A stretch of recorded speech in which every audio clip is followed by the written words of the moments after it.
going to talk about the nature of consciousness in big history. And I mean something very specific by that. Do I point to the screen? Yes. Okay, how many of you know about Eric the deceased and his mom and the channeling that goes on there? Since I'm talking about consciousness in big history, what's consciousness? We've heard just about everything there is. But Eric, the teenage boy who died, came back and said to his mom, humans have these very linear minds and language, and that makes it really hard to understand this shit. Form, consciousness, the energy that creates form combined together like a fusion reaction on the sun.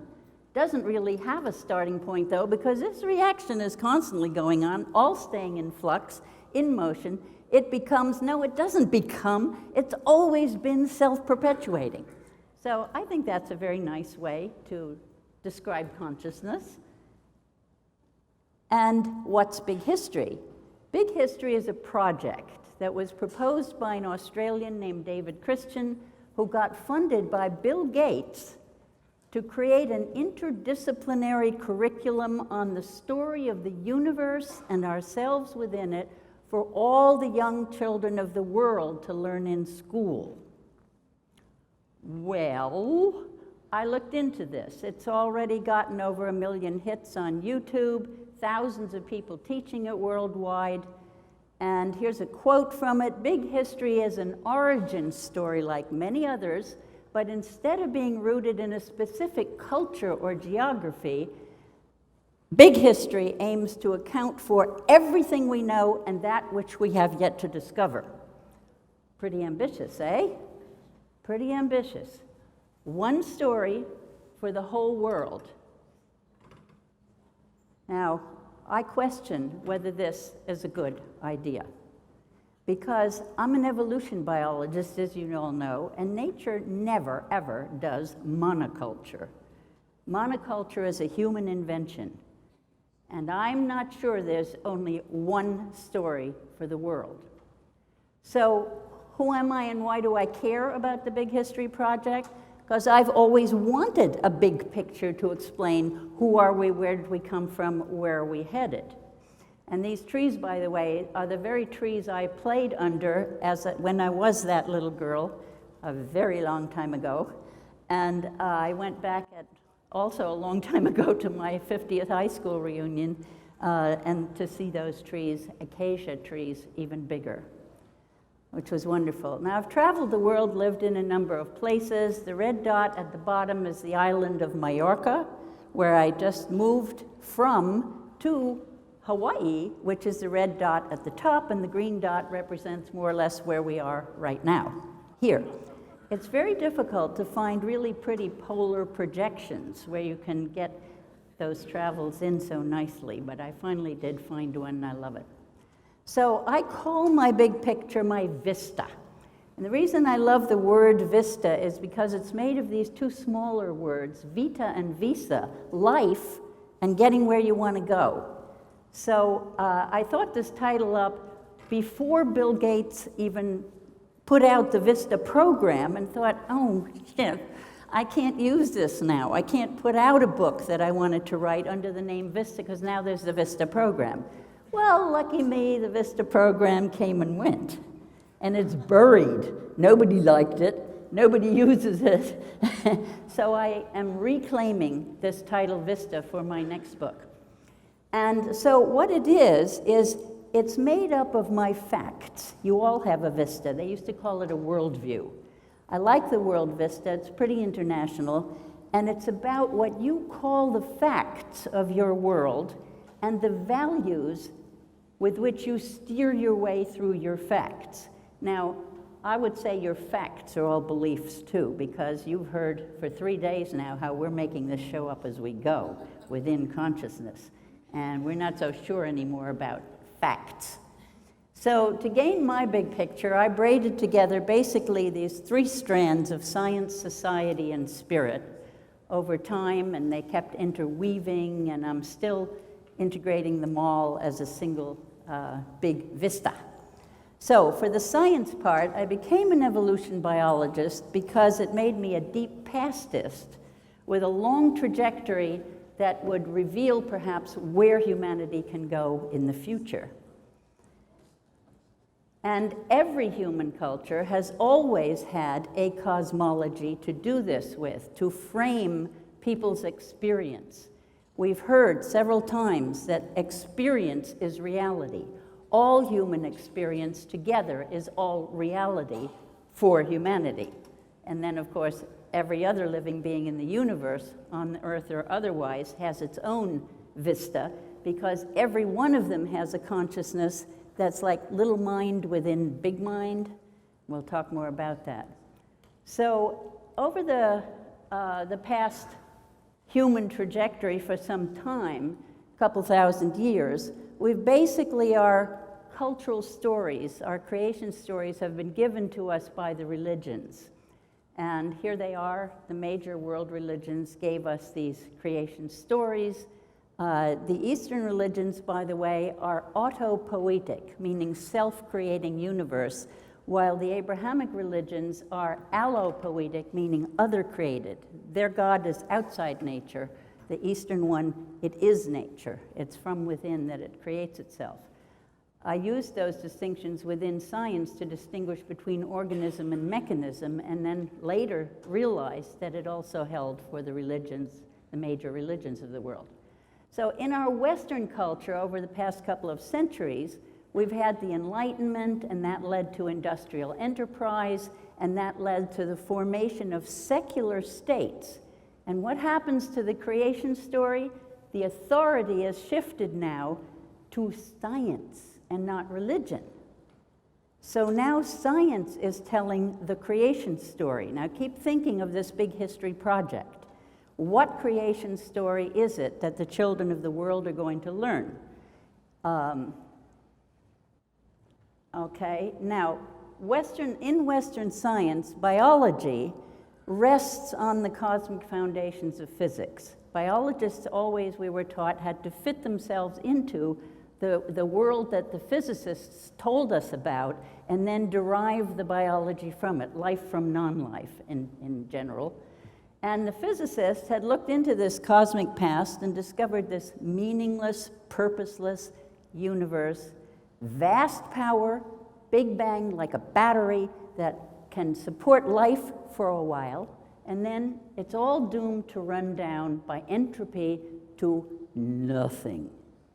Now, I venture to say that this is the bleakest creation story anyone has ever created. No consciousness, no life. It became one with society now. Science and society were now integrated, but there was a rejection of spirit. And this caused some very strange things. Blaise Pascal, the French philosopher, engulfed in the infinite immensity of spaces whereof I know nothing and which know nothing of me, I'm terrified. The eternal silence of these infinite spaces alarms me. An image of a cold universe, this is Václav Havel now talking about Pascal, in which humans play no role, suffers from a rootlessness that prevents a sense of connection with the universe. Do we want to teach this story to the children of the world? Now, evolution biology comes along in that framework and decides that life is just a fierce struggle in scarcity. Consciousness, some recent epiphenomenon of the brain, we've talked a lot about that. And so the creation story continues from a meaningless, doomed universe to an endless struggle in scarcity. And Darwin, by the way, acknowledged that his theory was the doctrine of Malthus, Thomas Malthus, who was the chief economist for the first multinational in the world. Anyone know which it was? East India Company, 8 national charters. And this was at a time when sailing ships could go around the world now, and he was sent out to assay the resources of the world, came back and said, human populations always outstrip their food supplies. You've got to get what you can while you can. Let's go take the resources of the world and bring them into our industrial world. And that's where competition went, because we saw competition as human nature, so it was okay. And so this bleak creation story applied to our economy because the economists took up the most superficial version of Darwinism, applied it to our economy, ravaged the planet, and put us into the 6th global extinction. I told a couple people here we figured that out back at the Museum of Natural History almost 50 years ago when I was doing my postdoc there, and thought it would make big news in the New York Times the next day, and it's just coming out now. We're the first species to cause an extinction. And if you were on the moon looking at the Earth over time, the only evidence of human life you would see is the expansion of deserts. So biologically, we are a desert-making species. And we've been so ever since we cut trees and associated ourselves with hoofed animals that trample like goats and things. And we're now on high-tech speed up doing it. So we got to do something different, because I don't think aliens would consider us very intelligent watching an so-called self-styled intelligent species destroying its whole planet. It doesn't make a lot of sense. So I asked, is it true what I've been taught in graduate school about evolution? Are we really doomed to these endless hostilities in scarcity? I had to look again at that Darwinian evolutionary struggle to see whether it actually made sense. And one of the things I found out along the way was that in the Soviet Union, they were teaching evolution biology as cooperation through Kropotkin's work, mutual aid. While in the West, the capitalist economies had taken up Darwin's story of the fierce competition. So I realized in time that nature does both of these things. But there's a pattern, there's always a pattern in the universe to be uncovered. And the pattern that I discovered, I found essentially by going way back to the beginning to look at the evolution story from the early Earth's time. Now, since we're here at Sand, we can all recognize that even those primeval bacteria had mind and intelligence and all those good things, And so it's not so hard for you to believe that the archaea actually did things like cause worldwide crises of hunger by eating up all the free food, the acid sugars that had formed on the Earth's surface. Pollution because they invented ways of harnessing solar energy to make their food. I mean, they were very resourceful, right? They invented photosynthesis. That had an output gas of oxygen, which polluted the whole world in the very dangerous oxygen gas that kills things. And so then they invented breathing, a way of using that nasty oxygen to good purpose, and yet another way of life. They invented electric motors because breathing gave them kind of a high-tech economy. Nanotechnologists are trying to duplicate these like crazy, Sperm have those little motors. They have, rotors, stators, camshafts, everything in them, and they're so microscopic. And the bacteria created the first World Wide Web by exchanging DNA with each other, which to this day, any bacterium can trade DNA with any other. All your gut bacteria are doing it all the time. It's very hard, therefore, to speciate them. And then, what happened? They were competitive. They were creative. They were expansive. They did behave like a capitalist economy in that sense.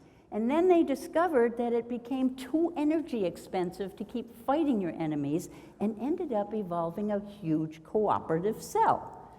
That cell is, all of this, bacteria. And you don't think they were conscious?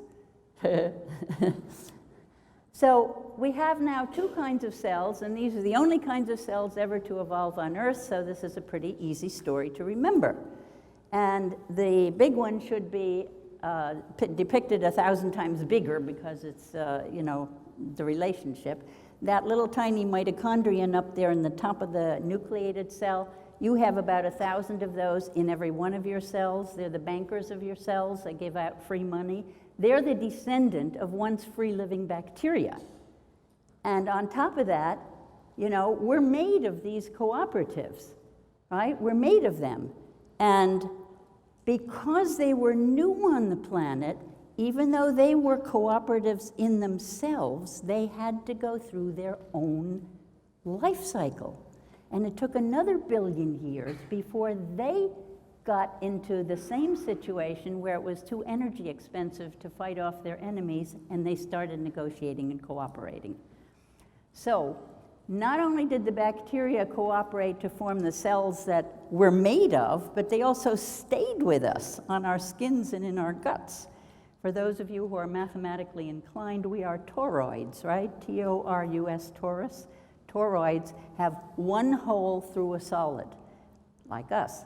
So technically, the bacteria in your gut are on your surface. It's just the inside surface, but they could walk up your esophagus, out your mouth, down your skin to the other hole, right? So we are Lewis Thomas, who wrote these wonderful essays like Lives of a Cell, once said, maybe the ancient bacteria invented us as big taxis to get around in safely.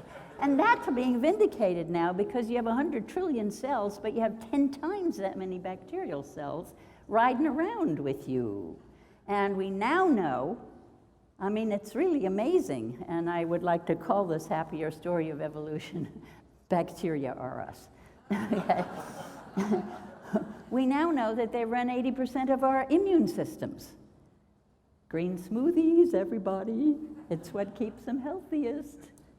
You got to watch what you eat now. Food is the best medicine, as the ancient Greeks used to say. So I look back at what evolution biologists do in describing nature, and they actually have 3 types of ecosystems, and they call type 1's pioneer, and look how Darwinian they are. They take all the resources they can get, each species, they hog territory, multiply wildly, highly competitive. And then you get over to a type 3, they call it climax, and the species are all sharing territory, sharing resources, feeding each other, highly cooperative. How do you get from a 1 to a 3? Well, if you ask an ecologist, what's a type 2? They'll say it's made of the 2 mixed. Well, where did the 3s come from? They replace the other species. There's no sense of continuity. And to me, it looked like there's some maturation going on from beginning to fruition or climax, end, something, you know? Something's going on here.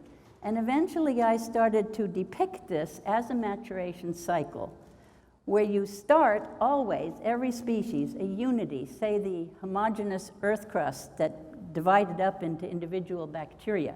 When you have individuation, you have the conflicts of self-interest start to develop, and then you get the tensions and conflicts. Darwinian phase of the cycle. When it gets too expensive, negotiations begin, resolutions to some of those differences happen, and you get cooperation happening, and in the best case scenarios, the unity at a new level, which is now a new, like a baby born from a mother, individuating and then having to go through its own life cycle, even though it came from the cooperation of the 2 people who made the baby, right? So this is the secret of evolution, is to see that this cycle repeats over and over, and that you always have both cooperation and competition going on, and that humans are still a relatively new species. So remember one thing from my talk, that creative cooperation is mature. It's cheaper to feed your enemies than to kill them. We used to say that in the Vietnam War, right? Thank you.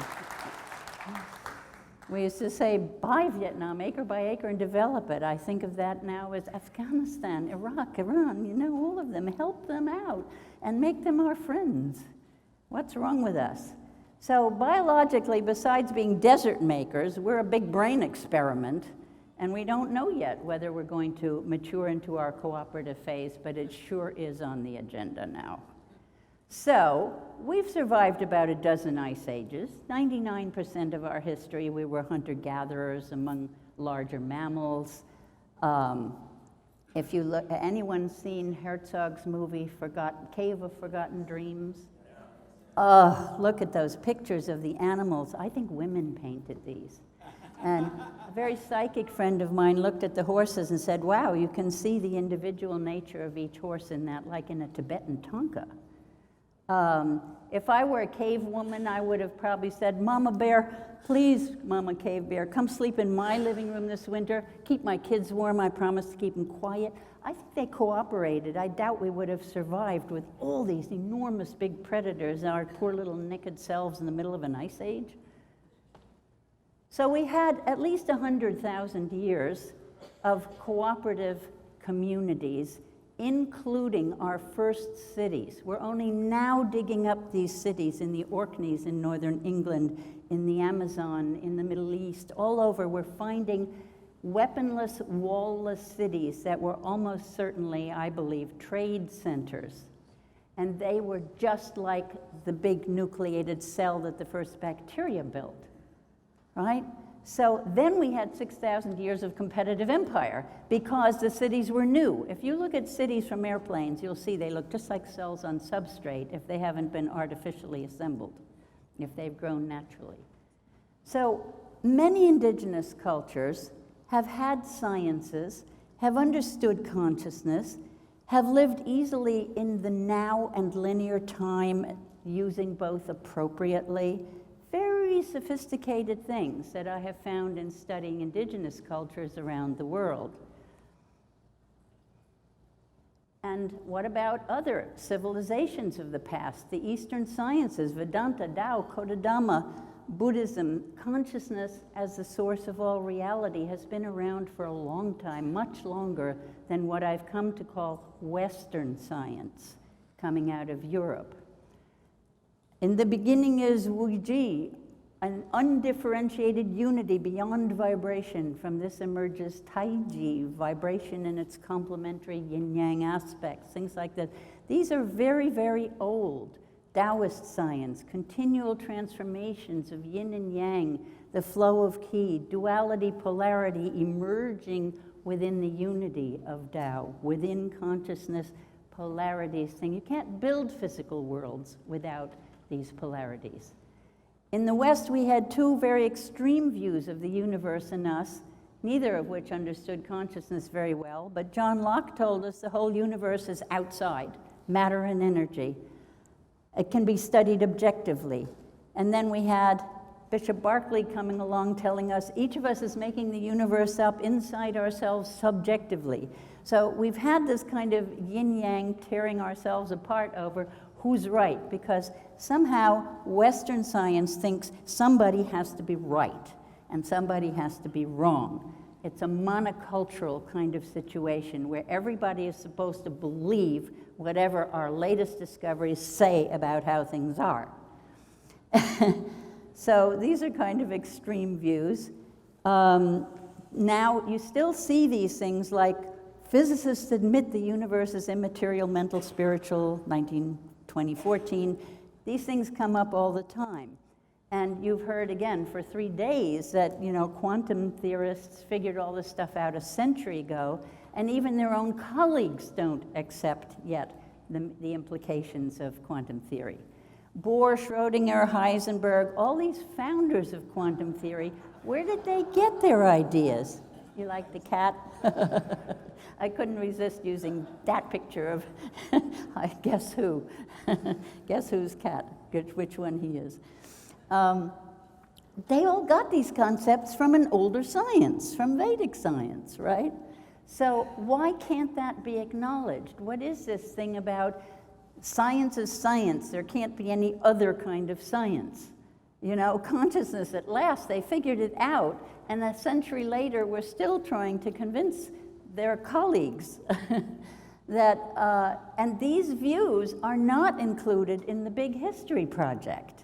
It doesn't have a multicultural respect or any sense of our universe and our Earth as conscious, alive, and intelligent.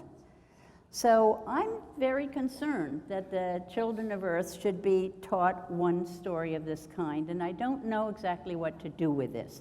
Do we try to get to Bill Gates and try to have him open this thing up? Do we develop alternative big histories and encourage the cultures of the world to generate their own and share them and come together in dialogue with each other and see whether they want to keep separate stories or, like the world parliaments of religion, finding common essences and things? There has to be a way.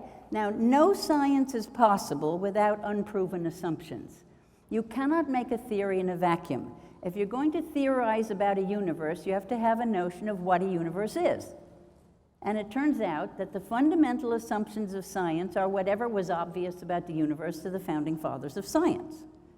Okay? And I've had this dialogue with people who say they don't have to prove the assumptions. Well, actually you can't. You have to start somewhere and just build your science on certain ideas.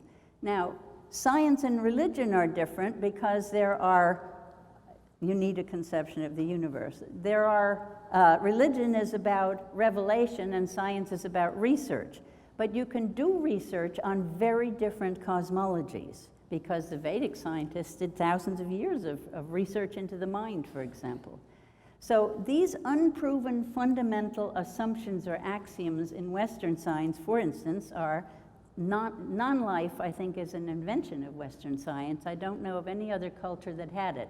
They all understand life and death, but not non-life. Never was, never will be alive.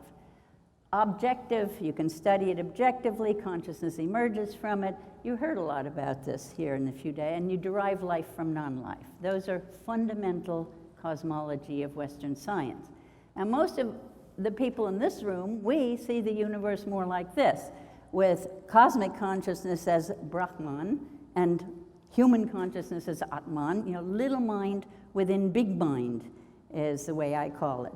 So the founding fathers of Western science set axioms based on their experience because our reality, as you also heard yesterday and today, is human experience. That's the only reality we can have, is our experience within consciousness. Now, religion versus science is about revelation versus research, as I said, and most arguments among scientists are about the axioms, not about what comes out of the research. It's about these assumptions, not about the facts. How many of you have seen Richard Dawkins and Deepak in these debates? I would have thought it would be quite a few more people than that. I keep telling Deepak, don't let them present you as a spiritual guy versus a scientist. You have your own science to rest on.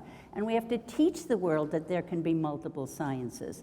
This was really about the difference between Western and Vedic science axioms, not findings, okay?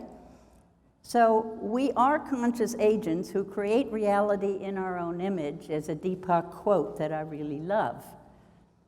He knows that, but he should stand up and say, it's my science that has come to that conclusion. So whether children are taught that consciousness creates matter or matter creates consciousness depends on which scientific axioms their teachers believe. So again, we have to look at this big history project that they're being taught and see what are we teaching the teachers to believe. Should they teach a single science cosmology? If I were an Islamic kid who knew that Arab science had been huge in my culture and that Western science had adopted much of it, and then I'm told, yeah, but your creation story is now obsolete and we have a better one coming from there, Europe and America. And so in 2008, I convened an international symposium on the foundations of science. It happened to have been held in Japan because the funder was there, and we looked at lots of assumptions that we had been taught and the ones we had adopted, and basically the Western scientists who are the paradigm shifters, which is what I intended to document with this symposium, the paradigm shift, had switched from the Western science assumptions to Vedic assumptions of a consciousness-based universe. So during the symposium, I had this epiphany that this replacing assumptions was like building Christian churches on ancient temples. It was a conquest model. We were going to replace their paradigm with our paradigm, and if I was going to teach the evolution of cooperation, I couldn't do that. So I decided, wow, we've got to do something here, and instead of doing this competition to this competitive paradigm thing, we had to find a way to cooperate among different paradigms. Instead of conquest, a consortium. What about a global consortium of sciences? So why can't two different sciences be based on two different cosmologies, like life arising from non-life by a series of fortuitous accidents, as Western science says, or life arising by self-organization in a living universe? Well, I now had these two stories. I proposed this consortium of science with equal validity and respect that would be built on culturally diverse assumptions. And this is what I would like to see in the big history, something like this. And because the solution, rather than the conquest of one paradigm by another, that is representing mature collaboration and a fruitful division of labor, so that a science that was rooted in a living universe could argue that Monsanto's high-tech agriculture is really not good for life and have some standing when they do so. So, in 2009, I convened a second symposium in Kuala Lumpur for Islamic scientists. We explored their assumptions and their possibilities for unique contributions. Taoist science can be another candidate. By the way, they have a living universe. So I had now a materialist universe, a consciousness universe, and the foundational axioms for a living universe. I'd like to do one in China on Taoist science. Indigenous peoples have had loads of scientific research that they've been doing for a very long time. And as we learned at SAND, the universe has no nouns. Many indigenous cultures, many of their languages actually have no nouns, process languages. Benjamin Lee Whorf's work, in case nobody is up on this. But they see the universe as process, not like things divided from actions, particles divided from waves. All process, very sophisticated. My way of depicting the universe is like on a keyboard. We know it's all vibrations, matter in the low keys.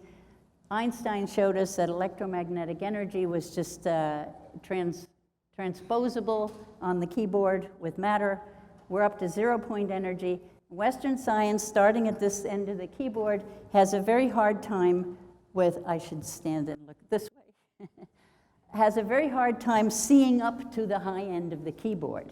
Because the high end of the keyboard is where mind and spirit and consciousness and all that are within the sea of consciousness, the slower waves being the material world and so on.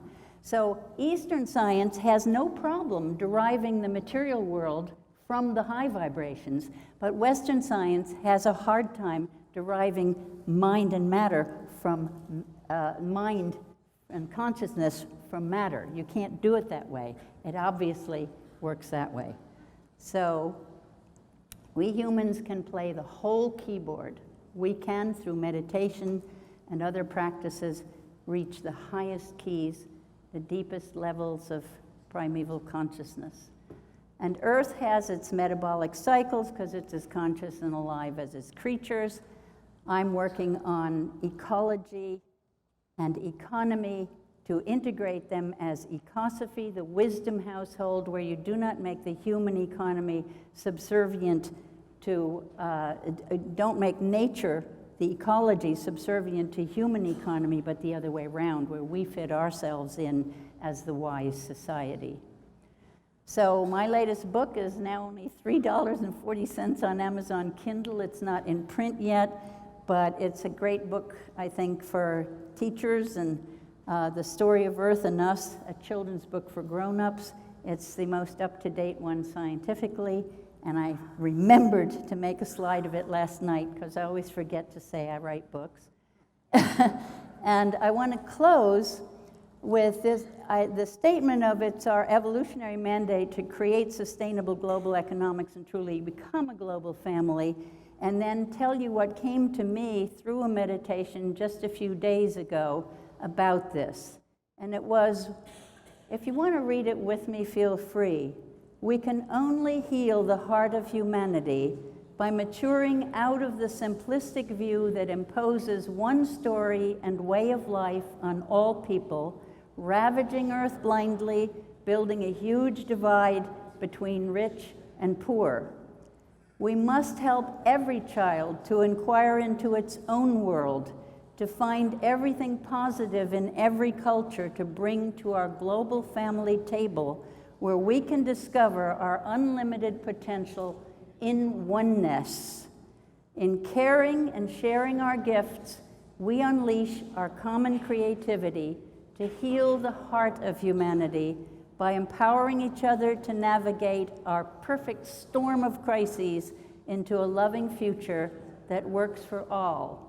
May this become our big, his story.